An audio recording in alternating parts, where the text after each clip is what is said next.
আসসালামু আলাইকুম। এনটিভির ইউরোপের সংবাদে আপনাদের স্বাগত জানাচ্ছি আমি আজিজুল করিম। অবশেষে টিকে থাকলো পূর্ব লন্ডনের বাংলা টাউন স্পিটালফিল্ডস ওয়ার্ডের নাম পরিবর্তনের প্রচেষ্টার বিরুদ্ধে বাঙালি কমিউনিটির জনগণের আন্দোলনের ফলে সূচিত হয়েছে এ বিজয়। এই উপলক্ষে সংগঠনের চেয়ারপারসন শানুর সভাপতিত্বে পূর্ব লন্ডনের গ্রাম বাংলা কমিউনিটি হলে আয়োজিত সভায় বক্তব্য রাখেন হেলাল উদ্দিন আব্বাস, জন বেগস, সৈয়দ জহুরুল হক, খালিসুর রহমান প্রমুখ। বক্তারা বলেন, ঐক্যবদ্ধভাবে রুখে দাঁড়ালে যে কোনো দাবি আদায় করা যায়, রক্ষা করা যায় নিজেদের অস্তিত্ব। এই বিজয়কে বক্তারা কোনো ব্যক্তি বিশেষের বা কোনো গোষ্ঠীর নয়, বরং সকল প্রবাসী বাঙালির বিজয় বলে উল্লেখ করেছেন। উল্লেখ্য, 1997 সালে বাঙালিদের দাবির কারণে ব্রিটিশ সরকার বাংলাদেশি অধ্যুষিত স্পিটালফিল্ডস ওয়ার্ডের নামের সাথে বাংলা টাউন শব্দটি যুক্ত করেছিল।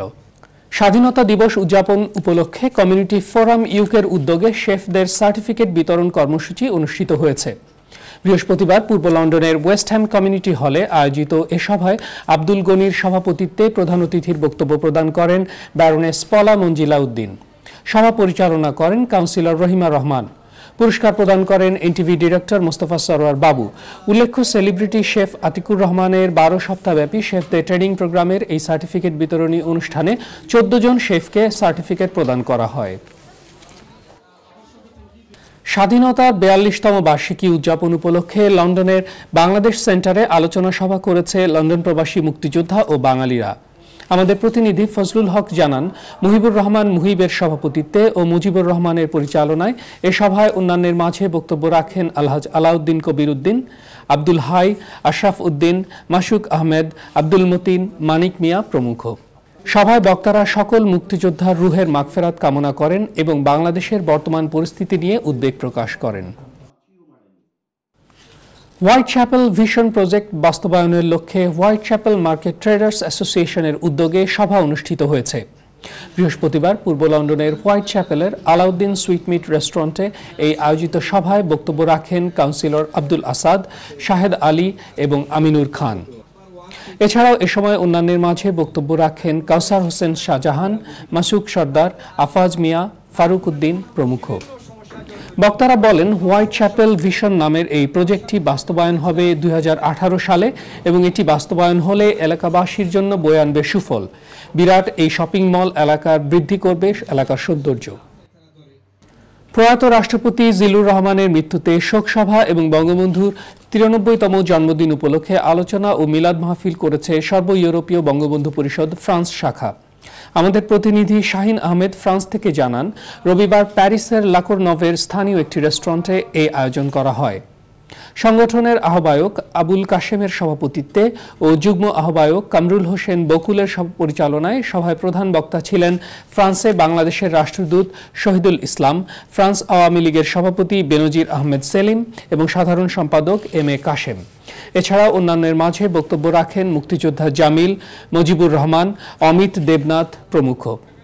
বক্তারা মহান দুই নেতার বর্ণাঢ্য রাজনৈতিক জীবনের উপর আলোচনা করেন এবং তাদের জীবন থেকে শিক্ষা নিয়ে ভবিষ্যতে দেশ সেবায় নতুন প্রজন্মকে ভূমিকা রাখার আহ্বান জানান।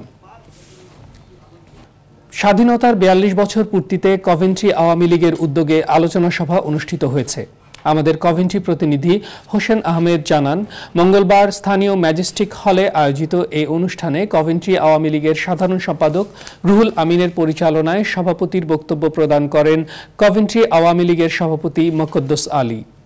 এছাড়াও অন্যান্যের মাঝে বক্তব্য রাখেন কভেন্ট্রি আওয়ামী লীগের সিনিয়র সহসভাপতি অনরউদ্দিন জাহিদ, যুগ্ম সম্পাদক বাদশা মিয়া, আব্দুল জব্বার, কয়েস চৌধুরী প্রমুখ। সভায় বক্তারা মুক্তিযুদ্ধে আওয়ামী লীগ ও বঙ্গবন্ধুর অগ্রণী ভূমিকার বিভিন্ন গুরুত্বপূর্ণ দিক উল্লেখ করেন। বাংলাদেশের 42তম মহান স্বাধীনতা দিবস উপলক্ষে প্রজন্ম 71 যুক্তরাজ্যের উদ্যোগে সেমিনার অনুষ্ঠিত হয়েছে। বৃহস্পতিবার পূর্ব লন্ডনের মাইক্রো বিজনেস সেন্টারে মানবতা বিরোধী যুদ্ধাপরাধী এবং বর্তমান বাংলাদেশ শীর্ষক এই সেমিনার অনুষ্ঠিত হয়। প্রজন্ম 71 যুক্তরাজ্য শাখার আহ্বায়ক মোহাম্মদ বাবু হোসেনের সভাপতিত্বে ও সদস্য সচিব AKM আবদুল্লাহ এর পরিচালনায় এতে প্রধান অতিথি হিসেবে উপস্থিত ছিলেন বিশিষ্ট কলামিস্ট আব্দুল গাফফার চৌধুরী।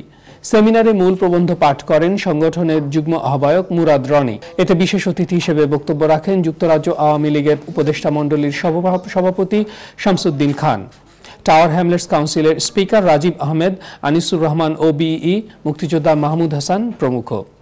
বক্তারা প্রজন্ম ৭১ কর্তৃক আয়োজিত এই সেমিনারকে সময়োপযোগী উল্লেখ করে সকলকে ঐক্যবদ্ধভাবে কাজ করার আহ্বান জানান এবং মানবতা বিরোধী যুদ্ধাপরাধীদের সর্বোচ্চ শাস্তি প্রদান ও কার্যকর করার দাবি জানান। বাংলাদেশে হত্যা, গুম আর নির্যাতনের প্রতিবাদে ইস্ট লন্ডন বিএনপি বিক্ষোভ সমাবেশ করেছে। আমাদের প্রতিনিধি ফজলুল হক জানান, মঙ্গলবার ৪২তম স্বাধীনতা দিবসের নিজস্ব কার্যালয়ে এ সমাবেশ করে তারা। ইস্ট লন্ডন বিএনপির ভারপ্রাপ্ত সভাপতি হাজী তাহির আলীর সভাপতিত্বে এবং সাধারণ সম্পাদক আশরাফ গাজীর পরিচালনায় এ সময় অন্যান্যের মাঝে বক্তব্য রাখেন যুক্তরাজ্য বিএনপির সাধারণ সম্পাদক ব্যারিস্টার এম এ সালাম, সিলেট জেলা ছাত্রদলের সাবেক প্রতিষ্ঠাতা সভাপতি নজরুল ইসলাম বাসন, যুক্তরাজ্য স্বেচ্ছাসেবক দলের সভাপতি এম এ মুকিত প্রমুখ। সভায় বক্তারা বাংলাদেশে আওয়ামী সরকারের নিন্দাবাদ জানান এবং অবিলম্বে সরকারকে পদত্যাগ করার জোর দাবি জানান।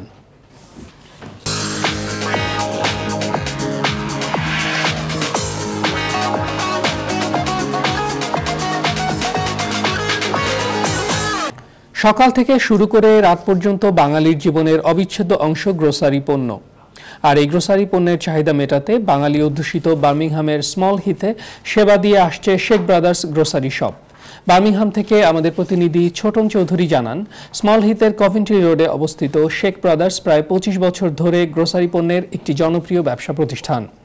১৯৮৭ সালে চালু হওয়া এই ব্যবসা প্রতিষ্ঠানটি বার্মিংহামের বিভিন্ন রেস্টুরেন্ট, বাসাবাড়ি ও সুপার স্টোরগুলোতে গ্রোসারি পণ্য ও মাছ মাংস ডেলিভারির মাধ্যমে অল্প সময়েই বার্মিংহামের গ্রাহকদের মাঝে ব্যাপক জনপ্রিয়তা লাভ করেছে। শেখ ব্রাদার্সের পরিচালক হাজী ইন্তেজার আহমেদ ও জুলফিকার আহমেদ এনটিভিকে জানান, সকলের সম্মিলিত প্রচেষ্টায় পারিবারিকভাবে পরিচালিত এই ব্যবসা প্রতিষ্ঠানটি তাজা শাকসবজি, ফলমূল, মাছ মাংস সহ নিত্য প্রয়োজনীয় সকল গ্রোসারি পণ্য সরবরাহ করে উত্তরোত্তর গ্রাহক সেবা বৃদ্ধির মাধ্যমে বার্মিংহাম মিডল্যান্ডসের এশিয়ান কমিউনিটির অপূরণীয় চাহিদা পূরণ করে আসছে। প্রিয় দর্শক, এই ছিল আমাদের হাতে আজকের ইউরোপের সংবাদ। নিচ্ছি ছোট্ট একটি বিজ্ঞাপন বিরতি, ফিরে এসে থাকছে আমাদের নিয়মিত আয়োজন প্রতিদিনের সিলেট।